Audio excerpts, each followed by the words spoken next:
তাতকৈ বেছি বেদনাৰ কষ্টটো বেছি আনন্দত যেতিয়া কষ্ট পায়। দুখত স্বাভাৱিকতে কান্দো নহয়, চকু পানী ওলায়, কিন্তু আনন্দৰ যিটো আঘাত সেইটো কান্দিও প্ৰকাশ কৰিব নোৱাৰে, চকুৰ মাজত উতলিব হৈ থাকে আৰু সেইটো বেছি কষ্ট। এই মুহূৰ্তত মই সেই কষ্টটো অনুভৱ কৰিছোঁ।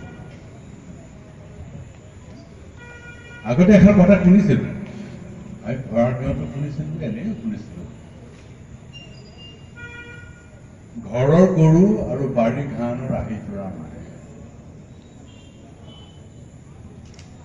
কিন্তু সেইবোৰ কথা যিয়ে লিখিছিল, তেওঁ আজিৰ অনুষ্ঠানটোত উপস্থিত থাকিলে মই বেছি আনন্দ পাওঁ। যে আটাইতকৈ বেছি প্ৰিয়, বেছি আপোন কৰি, বেছি ৰাখি থোৱা সম্পৰ্ক ৰক্ষা কৰিব পৰা কাৰণে হ'ল ঘৰৰ মাটি আৰু এই মাটিত উপজা মানুহজন।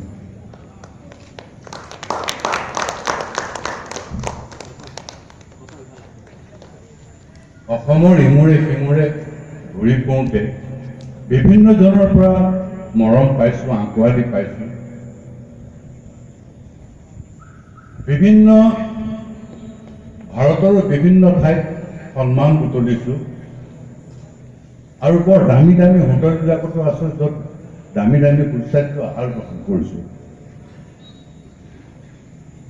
সেইবিলাকৰ সোৱাদৰ তুলনা নহয় যেতিয়া মোৰ খাওঁখন, মোৰ কাঁহীখনত মোৰ মায়ে ৰন্ধা খাৰটো।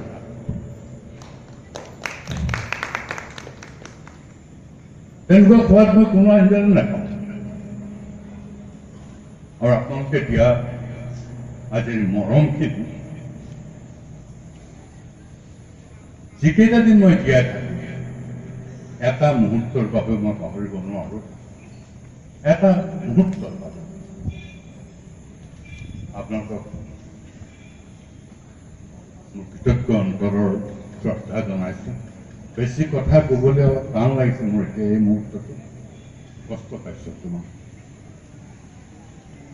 ইমান মৰম যে মোৰ উপজা ঠাইখনতো মোৰ কাৰণে সাঁচি থকা ৰখা আছিল, মই ইয়ালৈ নাহিলে এই মুহূৰ্তত সেইটো অনুভৱ নকৰোঁ।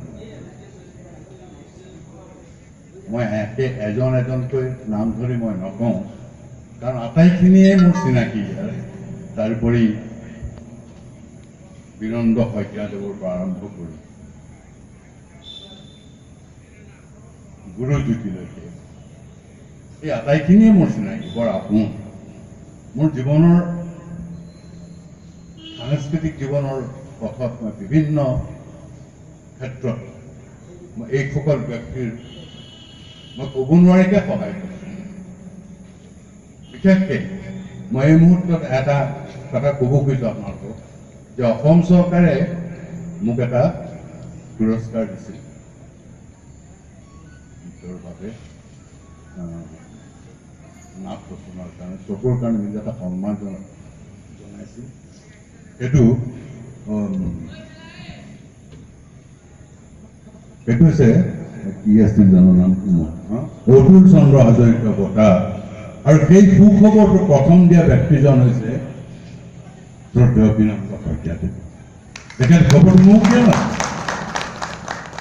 মোৰ ওচৰ চুবুৰীয়া এঘৰক দিছিল সেই খবৰটো। আৰু সেই কথাটো আজিও মোৰ মনত আছে, কিন্তু তেখেতৰ লগত এনেকৈ সাক্ষাৎ তাৰপিছত আৰু হোৱা নাই যে সেই খবৰটো দিয়াৰ কাৰণে তেখেতক এটা ধন্যবাদ জনাম। আজি এই আপাহতে মই তেখেতক ধন্যবাদ জনাইছোঁ। এই শুভ সংবাদটো প্ৰথম। গুৰুজ্যোতি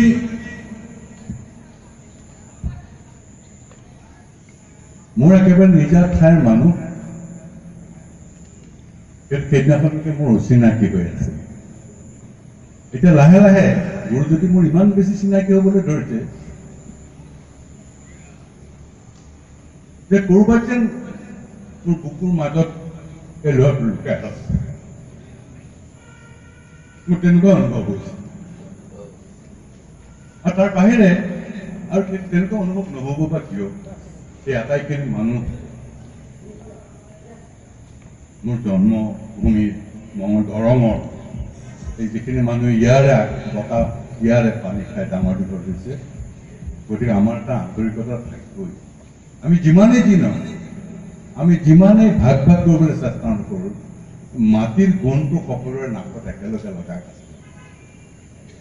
মই আৰু বৰ বেছি কথা ক'ব নোৱাৰোঁ, হয়তো অলপ পিছত মোৰ চকু পানী ওলাই যাব পাৰে। বৰ বেছি আনন্দটো মই কৈছোঁ, বেছি আনন্দটো মানুহে কান্দে, বেছি দুখতো কান্দে। সেই দুখৰ কান্দনটো আনন্দৰ কান্দনটো আৰু বেছি কষ্টদায়ক। মই ইয়াকে কৈ মোতকৈ সৰু বৰ সমনীয়া সকলোকে এই মুহূৰ্তত সকলোকে মোৰ সেৱা এটা জনাব মন গৈছে। ধন্যবাদ।